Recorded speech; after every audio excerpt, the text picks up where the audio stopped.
चलो, तो अब लिखो आगे, लेंस का द्वारक। लेंस का द्वारक क्वेश्चन लिखना है, लेंस का द्वारक। लेंस का द्वारक इंग्लिश में कहेंगे APER, अपर्चर ऑफ लेंस। ठीक है, अपर्चर ऑफ लेंस।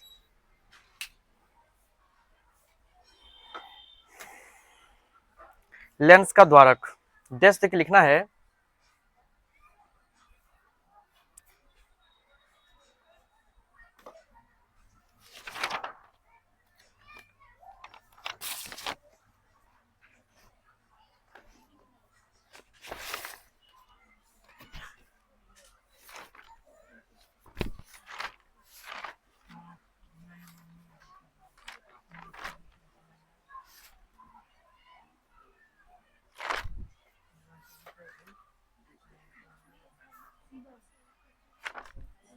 लिखो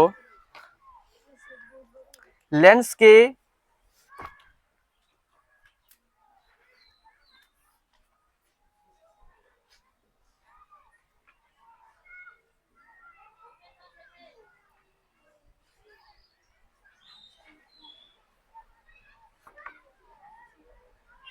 वृत्ताकार परिधि, लेंस के वृत्ताकार परिधि परिधि के व्यास को लेंस की वृत्ताकार परिधि के व्यास को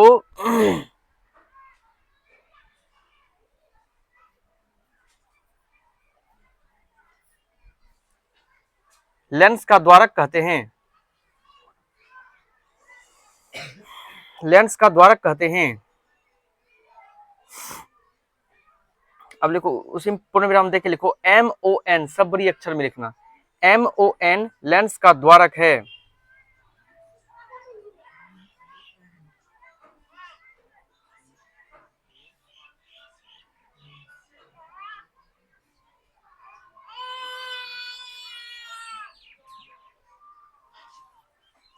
लिखा।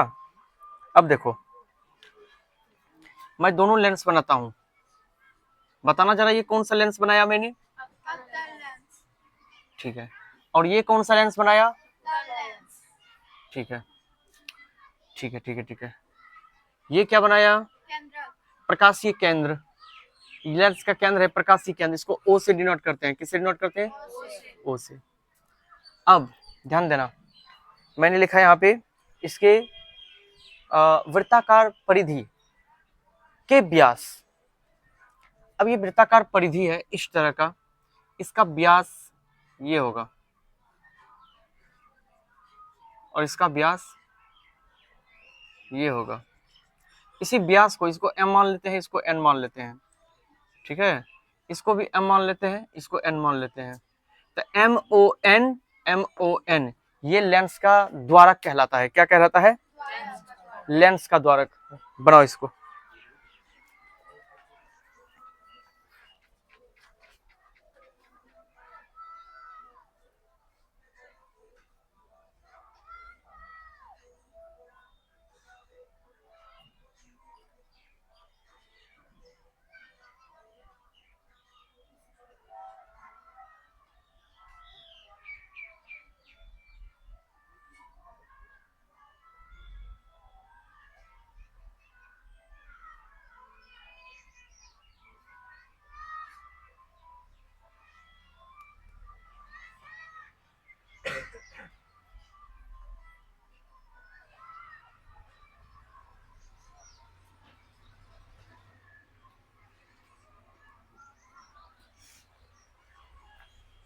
अब लिखना हो गया। लिखो, उत्तल लेंस, उत्तल लेंस द्वारा प्रतिबिंब, उत्तल लेंस द्वारा प्रतिबिंब प्रतिबिंब प्राप्त करने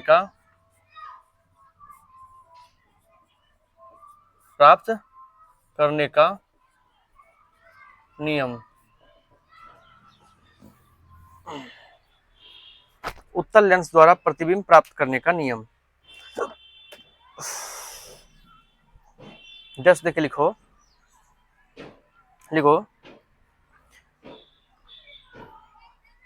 जब किसी वस्तु को उत्तल लेंस के सामने रखी जाती है, जब किसी वस्तु को उत्तल लेंस के सामने रखी जाती है, उत्तल लेंस के सामने रखी जाती है,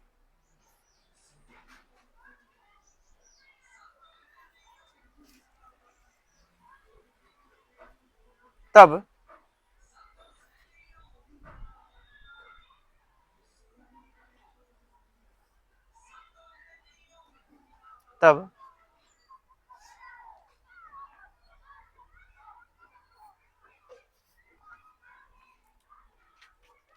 लेंस से होकर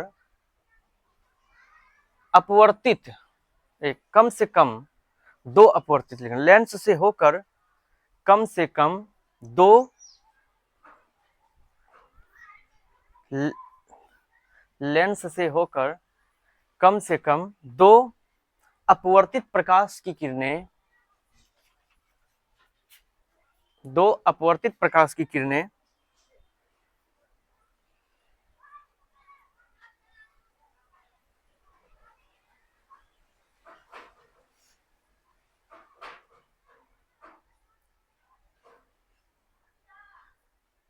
जिस बिंदु पर मिलती है या मिलती हुई प्रतीत होती है, मिलती है या मिलती हुई प्रतीत होती है,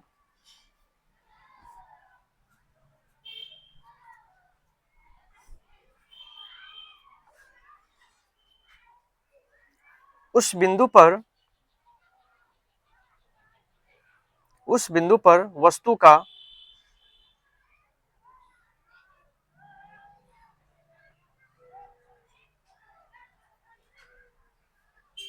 प्रतिबिंब प्राप्त होता है।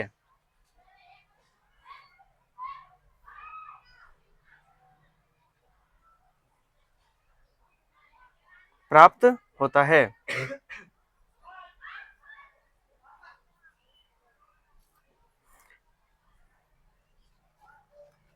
अब नीचे लिखो पैराग्राफ चेंज करके,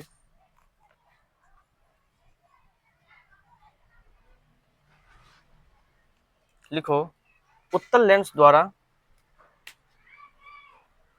पैराग्राफ चेंज करके लिखो उत्तल लेंस द्वारा प्रतिबिंब प्राप्त करने का, उत्तल लेंस द्वारा प्रतिबिंब प्राप्त करने का निम्नलिखित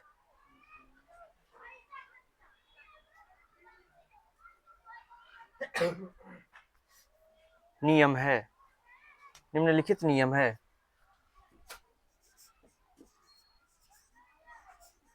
नियम रूल 1, नियम लिखना है।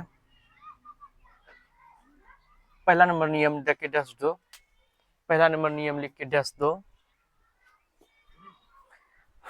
मेरी किस्मत में तू नहीं शायद, पहला नंबर नियम लिख के डैश दो।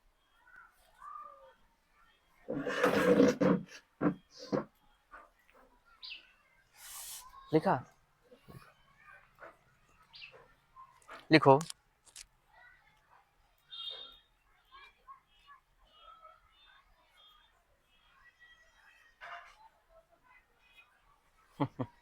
नियम ध्यान देना। पहला नियम क्या है? अच्छा बताओ, उत्तल लेंस जो है ये प्रधान अक्ष है, ठीक है। प्रधान अक्ष के समांतर जो भी प्रकाश की किरणें जाएगी, मतलब आपतित होगी जो भी प्रकाश की किरणें इस प्रधान अक्ष के समांतर, तो वो अपवर्तन के बाद क्या हो? अपवर्तन के बाद उत्तल लेंस में किस बिंदु पर जाएगा? फोकस बिंदु पे। सब खामोश चुप क्यों हो? कोई छोड़ दिया है क्या? कोई दुख हुआ है? क्या हुआ? ब्रेकअप हुआ है? तब क्या हुआ है? बिरबल चुप तो ऐसे हो जैसे लगता है कभी सुन भी नहीं की हो जो हम पूछ रहे हैं, कभी सुने ही नहीं हो। हम पूछ रहे हैं उत्तल लेंस में प्रधान अक्ष के समांतर जो प्रकाश की किरणें आती है वो अपवर्तन के बाद क्या होती है? तो फोकस बिंदु पे जाके मिलती है। तो फोकस पे वही बोलना था। सब चुप ऐसे है जैसे हम क्या पूछ लें पता नहीं चल रहा है। हम भी कंफ्यूज हो जाते हैं कभी कभी, पता नहीं पढ़ाए नहीं पढ़ाए, क्योंकि दो चार ये बोला तो हमको लगा कि हम पढ़ाए हैं। यही जो बोला लाल टी शर्ट, ये बोला फोकस पे मिलेगी, बाकी कोई नहीं बोला, इधरों ने उधरों को। एक कोट बोलता है ना तो पता चलता है हाँ पढ़ाए हैं। तो इतना कंफ्यूज नहीं करो। क्या ध्यान देना। अब तो वही तुमको पूछ रही है, यही पहला नियम है। पहला नियम क्या है? उत्तल लेंस का नियम लिखा है पागलों। ये पहला नियम तुम्हारा उत्तल लेंस का। दूसरा भी नियम इसमें लिखाएंगे, इसमें दूसरा भी नियम लिखाएंगे। पहला नियम क्या कहता है जानते हो? कि उत्तल लेंस में, ध्यान देना, जो अवतल दर्पण में नियम था वो यहाँ उत्तल लेंस में हो जाता है। तो जैसे अवतल दर्पण में क्या होता था कि प्रधान अक्ष के समांतर जब प्रकाश की किरणें जो भी आती थी, कम से कम 2 3 4 5 जो भी, तो वो परावर्तन के बाद फोकस बिंदु पे मिलती थी। लेकिन उत्तल लेंस में होता है वो वाला कांड, यहाँ पे कांड नहीं बोलना चाहिए, तो नियम कि जो यहाँ पे प्रधान अक्ष के समांतर प्रकाश की किरणें आपतित होती है, ऐसे आई आपतित हुई, यहाँ परावर्तन तो नहीं होगा, अपवर्तन होगा। अपवर्तन के बाद ये एक ही बिंदु पर जाकर मिलेगी इस तरह से, उसी बिंदु को हम बोलते हैं। ये पहला नियम है। कौन सा नियम है? लिखो लिखो। उत्तल लेंस के प्रधान अक्ष के समांतर, उत्तल लेंस के प्रधान अक्ष के समांतर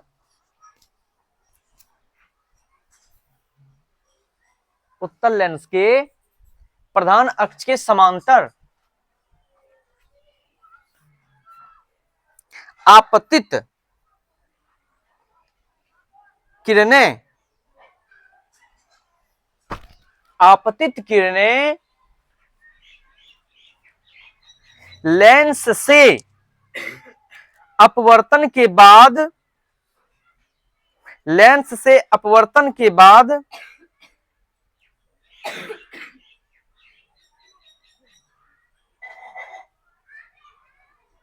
फोकस बिंदु से होकर गुजरती है,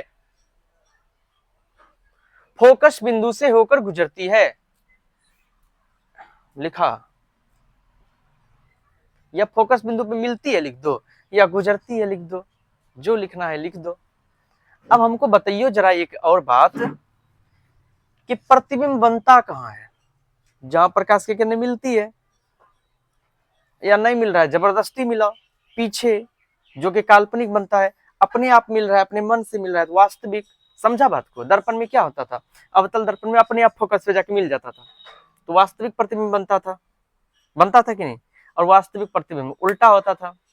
लेकिन वही उत्तल दर्पण में क्या होता था? याद करो कि प्रकाश के किरण छिटकता था, एक उधर एक उधर, मुंह टेढ़ा करता था, उसको हम पीछे करके मिलाते थे। कहाँ? दर्पण के पीछे, दर्पण के पीछे मिलाते थे, तो वो आभासी बनता। जबरदस्ती मिला रहे हो तुम दर्पण के पीछे में, तो आभासी मतलब काल्पनिक प्रतिबिंब बनता था। और वो सीधा बनता था, उल्टा नहीं बनता था, सीधा बनता था। जो भी काल्पनिक प्रतिबिंब होता है वो सीधा होता है, जो भी वास्तविक प्रतिबिंब होता है वो उल्टा होता है। बात समझ में आया? और अब यहां पे आ जाते हैं लेंस में। लेंस में जो जो चीज होता था अवतल में, वो यहाँ उत्तल लेंस में हो रहा है, अवतल दर्पण के बदले। नियम, उत्तल लेंस में जो किरणें, जो प्रकाश की किरणें देखो समांतर आ रही है कि नहीं, ये ब्लू वाला जो देख रहे हो ना, ये प्रधान अक्ष, मुख्य अक्ष इसको बोलते हैं। इसके समांतर ये जा रहा है। समांतर मतलब इस दो, देखो इस दोनों के बीच समान अंतर है, समान दूरी है, समान दूरी है, तो इसको समांतर बोलते हैं। यहाँ भी इस दोनों के बीच देखो समान दूरी है, तो समांतर जा रही है। और भी समांतर भेज दो, और भेजोगे तो वो भी जाके उसी बिंदु से होकर गुजरेगा। तो जिस बिंदु पे प्रकाश की किरण मिलेगी प्रतिबिंब तो वही बनेगी। तो पहला नियम ये हुआ ना, बस। अब दूसरा नियम लिखना है, लिखो नियम 2।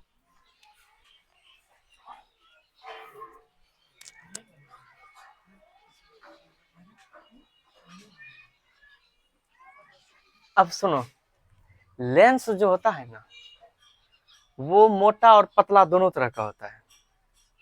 दूसरा नियम थोड़ा सा अलग है, जो कि पहली बार तुम जानोगे ऐसा नियम। क्या है अलग? दूसरा नियम ऐसा है कि जब लेंस बहुत पतला होगा, उत्तल लेंस की बात कर रहे हैं, अगर लेंस बहुत पतला होगा, बहुत पतला समझ रहे हो, 2 सतह तो लिए, लेकिन वो इतना पतला है कि मतलब पता भी नहीं चलेगा उसका उभरा हुआ सतह तुमको। तो अगर बहुत पतला होगा तो ऐसे कंडीशन, जैसे देखो हम बताते हैं, जैसे ये देख रहे हो ना, अगर ऐसा हो जाए,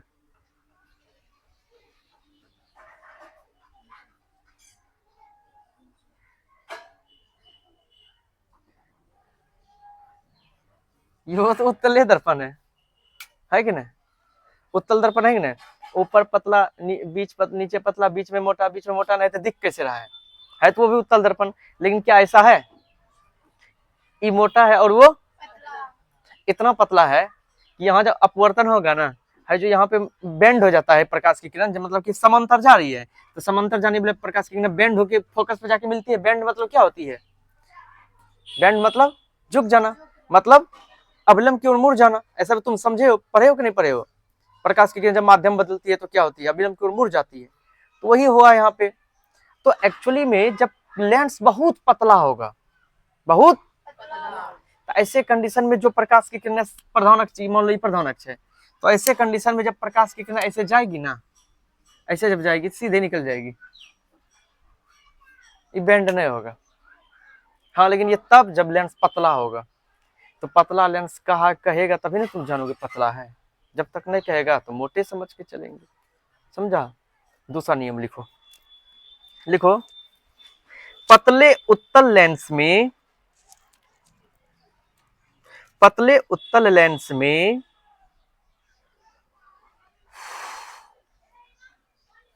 पतले उत्तल लेंस में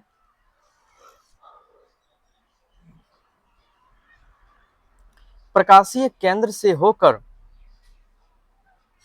पतले उत्तल लेंस में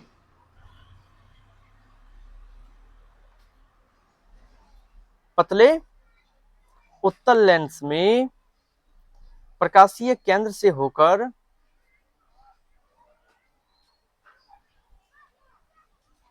गुजरने वाली आपतित किरणें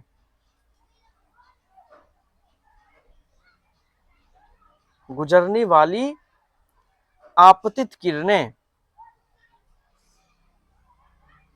लेंस से अपवर्तन के बाद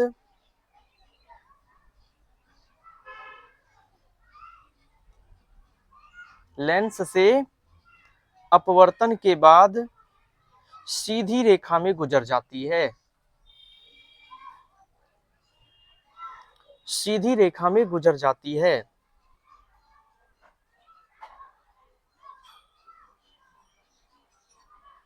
किस रेखा में गुजर जाती है? बस बस रुक जाओ 1 मिनट, एक चीज और गौर करना कि जो प्रकाश की किरणों की बात हो रही है ना, जो मतलब सीधी निकल जाती है, वो प्रकाशिक केंद्र से होकर जाती है। ध्यान देना, यहाँ पे बताया कि जो प्रकाश की किरण प्रकाशिक केंद्र से होकर जाती है, ठीक है, तो वो सीधा निकल जाती है।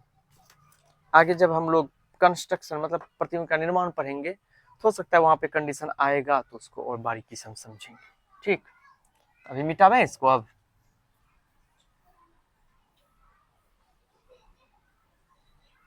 अब जानते हो आप क्या पढ़ोगे?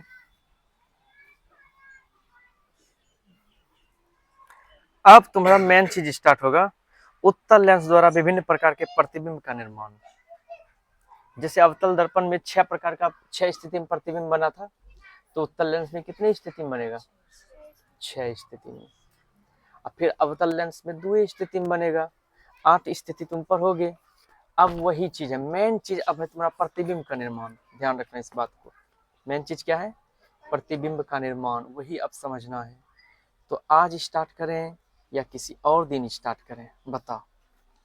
आज ही स्टार्ट करें? शुभ काम में देरी नहीं होना चाहिए आजकल। आजकल हम शुभ काम जल्दी ही स्टार्ट कर देते हैं। थोड़ा सा बैठने दो, 2 मिनट रेस्ट करने दो। पहले सोचने दो पढ़ाना। अब प्रतिबिंब का निर्माण बड़ा जबरदस्त टॉपिक है, अब इसको किस एंगल से पढ़ा।